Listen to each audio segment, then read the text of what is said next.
অন্যদিকে সংসদের বাইরেও বাংলা ইস্যুতে বিক্ষোভ, বাংলা প্ল্যাকার্ড হাতে বিক্ষোভে তৃণমূল সাংসদরা। তৃণমূলের পাশে দাঁড়ালো সমাজবাদী পার্টি, বিক্ষোভে সামিল সপার সাংসদরাও।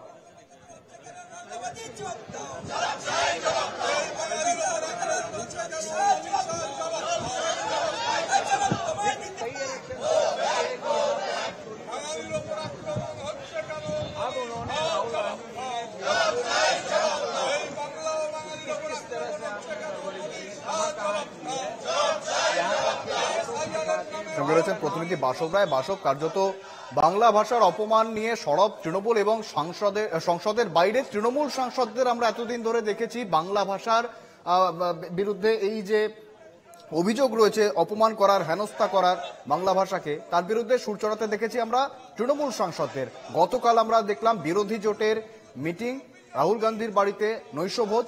তারপরে আজকে সংসদের বাইরে যখন তৃণমূলের সাংসদরা বাংলা ভাষার অপমান নিয়ে প্ল্যাকার্ড হাতে বিক্ষোভ দেখাচ্ছেন, তাদের পাশাপাশি দেখতে পাচ্ছি সপার সাংসদরাও রয়েছেন। বাসব, শুধু সপার সাংসদরা আছেন এটা আমরা দেখতে পাচ্ছি, কিন্তু এই সঙ্গে এদের সঙ্গে মিলবে কংগ্রেস, ডিএমকে, তারপরে এসপি, এনসিপি, সবাই। তার কারণ হচ্ছে গতকাল একটা বৈঠক হয়েছে রাহুল গান্ধীর যে বিরোধী দলনেতার যে বাংলো, সেখানে যতগুলো বিরোধী দল আছে ভারতে, ইভেন কাশ্মীরের যে বিরোধী দল ন্যাশনাল কনফারেন্স, তারা পর্যন্ত ছিলেন।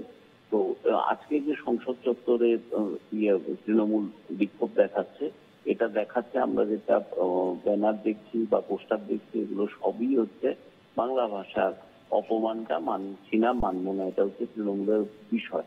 কিন্তু গতকাল যেভাবে রাহুল গান্ধী এই নির্বাচন কমিশনের বিরুদ্ধে যেগুলো যা বলেছেন আর কি ভোটার লিস্ট সম্পর্কে, সেটা পরে ইয়েও দেওয়া হয়, প্রেজেন্টেশনও দেওয়া হয় বিরোধী দলের বৈঠকে।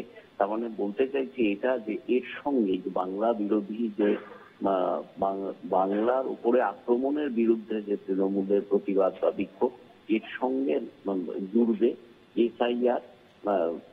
এসআইআর নিয়ে বিক্ষোভ এবং নির্বাচন কমিশনকে নিয়ে বড় প্রশ্নচিহ্ন, এবং তার বিক্ষোভও দেখবো আমরা, যেটা গতকাল ঠিক হয়েছে 11 তারিখ নির্বাচন কমিশন ঘেরাও দিল্লিতে, এবং সেগুলো কিন্তু ধীরে ধীরে দেখা যাচ্ছে।